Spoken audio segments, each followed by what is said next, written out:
Spell upang siya ay agaran na bumalik sa iyo. Una ay kumuha ng puting plain white o red na papel.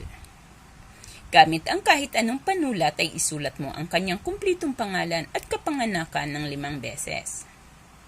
Ngayon sa taas ng pangalan niya ay isulat mo ang panaman ang iyong pangalan at ang iyong kapanganakan. Sa taas po ng pangalan niya, isulat mo ang iyong pangalan. Kung ang pangalan niya ay 5 beses mo lamang isinulat, ang iyong pangalan ay 7 beses. Dapat po ay mas lamang ka sa kanya.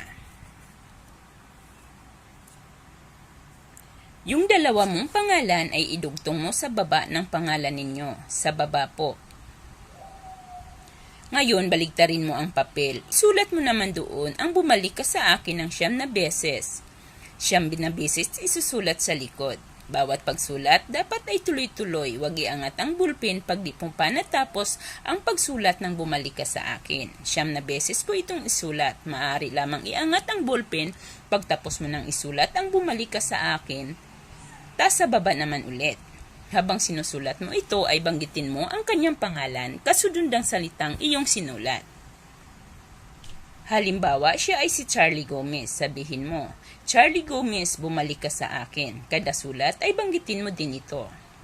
Pagkatapos ay baliktarin muli ang papel. Isulat mo ng paikot ng salitang bumalik ka sa akin. Paikutan mo ang inyong buong pangalan ng dire-diretsong pagkakasulat. Pagkatapos ay itupi ang papel na paharap sa iyo ng 3 beses. Kada tupi, banggitin ang kanyang pangalan sa kasabihin na bumalik ka sa akin. Pagkatapos, ilagay ang papel sa inyong pitaka na lagi mong ginagamit. Dapat, ang papel na ito ay lagi mong daladala saan ka man paroroon. Gawin lamang ito ng Martes o Biyernes ng umaga alas 6 hanggang alas 8.